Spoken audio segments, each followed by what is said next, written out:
Hello my dear friends, कैसे हैं आप सब। मैं उम्मीद करता हूं आप सब बहुत अच्छे होंगे। आपका स्वागत है हमारे प्यारे से यूट्यूब चैनल एम पॉली पर, जिसमें आज हम आपको बताने वाले हैं प्रोडक्शन मैनेजमेंट के कुछ इंपॉर्टेंट क्वेश्चंस। तो ये जो 30 क्वेश्चन मैं आपको बताने वाला हूं, 5th सेमेस्टर में जो एक सब्जेक्ट है आपका प्रोडक्शन मैनेजमेंट, उसके मोस्ट इंपॉर्टेंट क्वेश्चंस हैं। और ये वो क्वेश्चंस हैं जो हर साल सबसे ज्यादा एग्जाम में पूछे जाते हैं। तो एक भी क्वेश्चन आप इसमें से इग्नोर नहीं करेंगे और बाद में ऐसा ना हो कि आप सर पकड़ के बैठ जाए कि सर ने तो बताया था, हमने पढ़ा ही नहीं। तो प्लीज मेरी रिक्वेस्ट है आपसे, आप सभी लोग ध्यान से एक एक क्वेश्चन को लिखेंगे, उसका सॉल्यूशन लिखेंगे और एक छोटे से नोट्स बना लेंगे। 2 या 3 घंटे लगेंगे, लेकिन एग्जाम से पहले क्या होगा, आपकी हेल्प हो जाएगी इनको रिवाइज करने में। तो जरूर इन क्वेश्चंस को आपको लिखना है। 30 क्वेश्चंस मैं आपको बताने वाला हूं। टोटल 30 क्वेश्चन ये आपके रहेंगे, जिसमें क्या रहेगा, ये समझ लीजिएगा, ये वो क्वेश्चंस हैं जो तुम्हारी नैया पार लगवा देंगे प्रोडक्शन मैनेजमेंट में।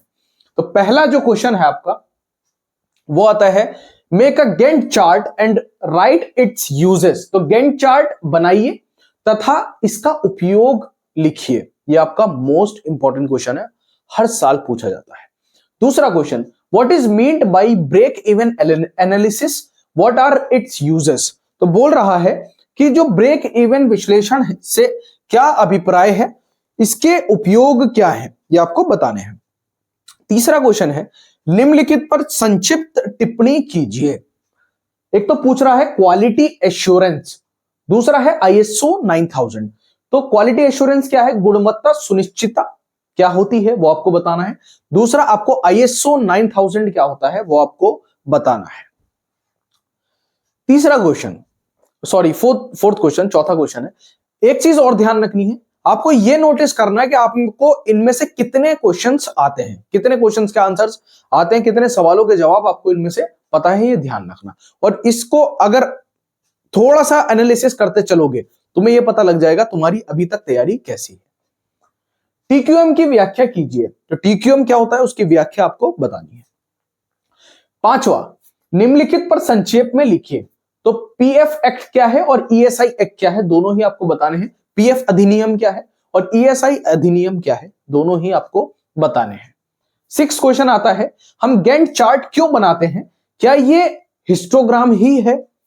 पूछ रहा है, why do we make Gantt chart, in this the histogram itself. तो ये आपको बताना है कि हम गैंट चार्ट क्यों बनाते हैं प्रोडक्शन मैनेजमेंट में। 7th है, what is depreciation, discuss one method of calculating it. तो डेप्रिसिएशन क्या है और इसकी गणना की एक विधि की विवेचना कीजिए, ये आपको बताना है। 8th क्वेश्चन आता है, क्यूसी टूलों में लिखिए तथा 60 गुणवत्ता स्तर की विवेचना कीजिए। तो right QC tools and discuss 6 sigma quality levels, ये आपको बताना है। ये 6 सिग्मा याद रखना, ये क्वेश्चन इस तरीके से भी लिखा होता है, 6 सिग्मा इस तरीके से भी लिखा हुआ आता है, तो उसको देख करके कंफ्यूज मत हो जाना। 9th क्वेश्चन आता है, प्रोसेस प्लानिंग से क्या अभिप्राय है, जो हमारी प्रक्रम नियोजन है उससे क्या अभिप्राय है, प्रक्रम नियोजन के लिए किन सूचनाओं की आवश्यकता होती है। तो what is meant by process planning, what information is needed for process planning. तो प्रोसेस प्लानिंग का क्या मतलब है, पहले तो ये पूछ लिया। दूसरा, जब हम किसी प्रोसेस की प्लानिंग करनी होती है तो हमें किन किन चीजों की जरूरत होती है वो आपसे पूछ रहा है, किस किस इंफॉर्मेशन की जरूरत आपको होती है। 10th क्वेश्चन आता है आपका, राउटिंग, शेड्यूलिंग, डिस्पैचिंग, फॉलोअप क्या होता है, ये आपको बताना है, इसका वर्णन कीजिए। तो describe in detail routing, scheduling, dispatching और फॉलोअप। ठीक है, तो निर्धारण, अनुसूचन, प्रेषण और अनुसरण, ये सब क्या है ये आपको बताना है।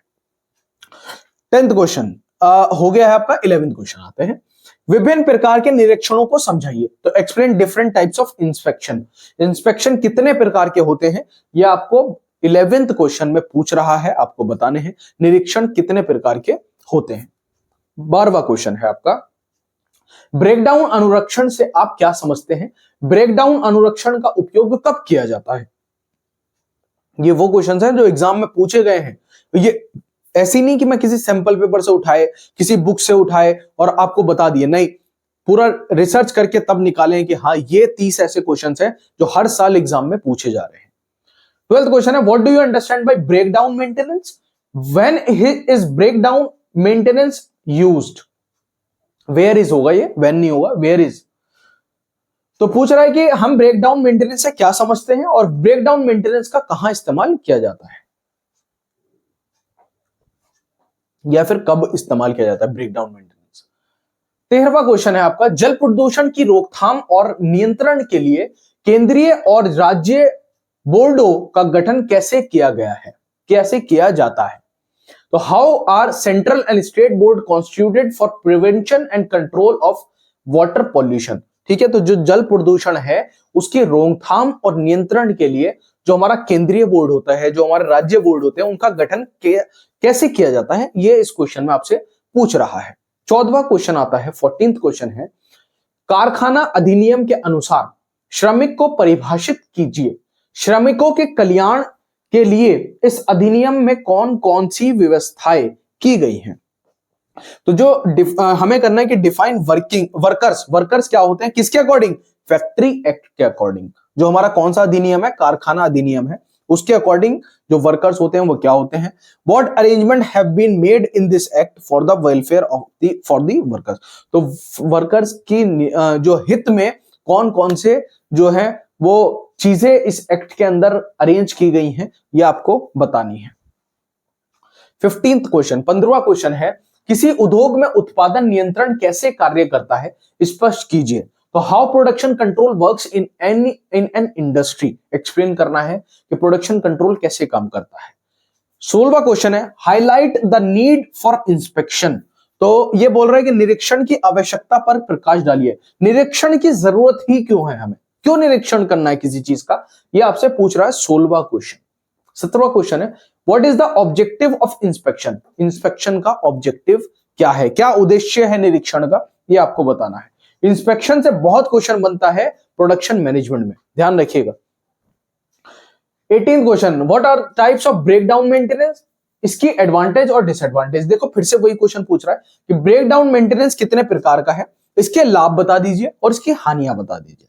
तो 3 या 4 लाभ, 3 या 4 हानियां आपको याद करके जानी है, और ब्रेकडाउन मेंटेनेंस क्या है ये आपको पढ़ करके जाना है।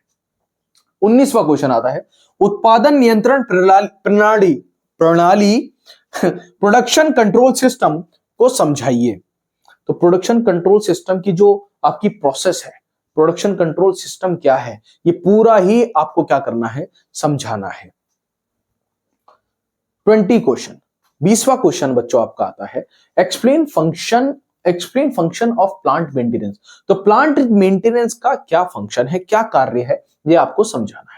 21वां क्वेश्चन है, write the functions of preventive maintenance and what are the requirement for good preventive maintenance. ये आपको बतानी है कि निवारक अनुरक्षण के कार्य लिखिए तथा अच्छे निवारक अनुरक्षण हेतु आवश्यकताएं कौन कौन सी होती हैं, ये समझाइए, ये आपको बतानी है, लिखनी है। 22वां क्वेश्चन आपका आता है, discuss the main function of the inspection department. तो जो इंस्पेक्शन डिपार्टमेंट होता है, जो निरीक्षण विभाग होता है, उसके प्रमुख कौन कौन से कार्य हैं, ये आपको इस क्वेश्चन के अंदर लिखना है। ठीक है, मेरे से ज्यादा बोला नहीं जा रहा, मैं सुबह से 10 से 11 घंटे से काम कर रहा हूं और अभी तक मैंने अपनी यूनिफॉर्म की शर्ट भी नहीं उतारी है, जो मेरी ऑफिस की यूनिफॉर्म है उसकी शर्ट तक नहीं उतारी है। मैं ऐसे ही लगातार पढ़ा रहा हूं, तीसरा लेक्चर है ये, क्योंकि हर सेमेस्टर के बच्चे को कुछ ना कुछ हेल्प चाहिए और मैं कोशिश कर रहा हूं ज्यादा से ज्यादा सब्जेक्ट्स के इंपॉर्टेंट क्वेश्चंस आपको बता पाऊं ताकि हर बच्चा अच्छे नंबर से पास हो पाए। तो प्लीज आप लोग, अगर कोई हिंदी में वर्ड ऊपर नीचे हो जाए तो उसको थोड़ा सा मैनेज करना है ना। ये कमेंट मत करने लग जाना, सर आपसे तो बोला नहीं जा रहा, आपसे तो थोड़ा सा क्या होता है, उससे टीचर का थोड़ा सा जो मनोबल है वो कम होता है। ऐसा कोई काम मत करिएगा, थोड़ा सा आप लोग भी सपोर्ट किया करिए और नए बच्चों को चैनल के बारे में बताया करिए, क्योंकि क्या होता है बहुत सारे बच्चे ऐसे हैं जिन्हें नहीं पता है, जिनकी तैयारी नहीं है, हो सकता है उनकी तैयारी भी हो जाए।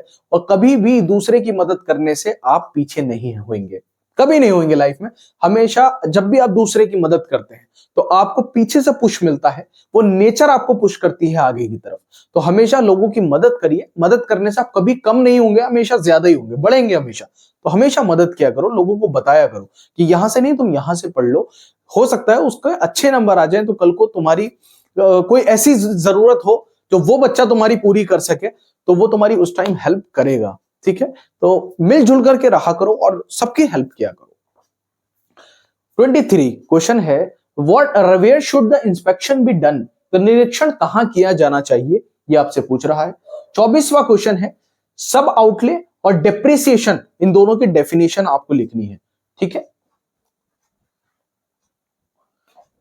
25वां क्वेश्चन आता है, what are the benefits of maintenance, explain in detail the responsibilities of the maintenance department. तो मेंटेनेंस के बेनिफिट क्या है, ठीक है, जो हमारा अनुरक्षण है उसके क्या लाभ है, और अनुरक्षण विभाग के दायित्व को सविस्तार समझाइए, या आपको समझाना है, क्या उसकी रिस्पॉन्सिबिलिटीज है वो आपको बतानी है, क्या रोल है, क्या रिस्पॉन्सिबिलिटीज है एक हमारे जो मेंटेनेंस है उसकी, वो आपको बतानी है। 26वां क्वेश्चन आता है, what is the provision of punishment in the air pollution control act, तो वायु प्रदूषण निरीक्षण अधिनियम में दंड की क्या व्यवस्था है, ये आपको बताना है, ठीक है। 27th question, discuss the principle of quality control, तो क्वालिटी कंट्रोल का जो सिद्धांत है वो आपको यहां पर बताना है। गुण नियंत्रण के सिद्धांत की विवेचना कीजिए, ठीक है। ये गुण वाला क्वालिटी नहीं है, ये क्वालिटी है बेसिकली आपकी जो हमारी मैकेनिकल क्वालिटीज होती हैं उसके रिगार्डिंग बात कर रहा है, ठीक है, किसी गुण की बात नहीं कर रहा, ठीक है, गुण नहीं, किसी अच्छाई की बात नहीं कर रहा, क्वालिटी को मेंटेन करने की बात यहां पर हो रही है, ठीक है। Discuss the factors affecting production planning and control, उत्पादन आयोजन एवं नियंत्रण को प्रभावित करने वाले कारकों की विवेचना कीजिए। 29वां क्वेश्चन है, what do you understand by cost control, तो लागत नियंत्रण से आप क्या समझते हैं, यह हमें यहां पर बताना है। और लास्ट क्वेश्चन हमारा आता है, describe the main objective of cost estimating, cost estimating का मुख्य उद्देश्य क्या है वो हमें 30वें क्वेश्चन में बताना है। अब एक और जरूरी बात कि आप लोग टेलीग्राम ज्वाइन जरूर कर लीजिए, वहां से क्या होता है मैं इंपॉर्टेंट नोट्स वहां पे डालता रहता हूं। अभी ये 5th सेमेस्टर है, 6th सेमेस्टर में भी बहुत सारे सब्जेक्ट्स आपको पढ़ने हैं, तो मैंने चैनल पर बहुत सारे सब्जेक्ट्स पढ़ाए हैं, मशीन डिजाइन कंप्लीट पढ़ाया है, थ्योरी ऑफ मशीन पढ़ाया है, 6th सेमेस्टर के लिए CNC पढ़ाया है, MMI पढ़ाया है, तो ये सभी सब्जेक्ट्स आप free of cost complete syllabus, जो लेटेस्ट सिलेबस है वो इस चैनल पर पढ़ सकते हैं। कुछ वीडियोस जो हैं वो पुरानी भी है, लेकिन अभी जो लेटेस्ट सिलेबस है वो मैंने आपका इसी चैनल पर पढ़ाया है, तो यहां से आप लोग पढ़ें, ज्यादा से ज्यादा शेयर करें, सपोर्ट करें। अगर चैनल पर नए हैं तो सब्सक्राइब करें, इंस्टाग्राम पर फॉलो कर सकते हैं, कोई भी क्वेश्चन आप पूछना चाहते हैं आप इंस्टाग्राम पर मेरे से पूछ सकते हैं। बहुत जल्दी एक चैनल का नंबर रिलीज कर देंगे जिससे आप डायरेक्टली बात कर लिया करेंगे। तो बच्चों मिलते हैं अपने नेक्स्ट लेक्चर में, तब तक के लिए जय हिंद।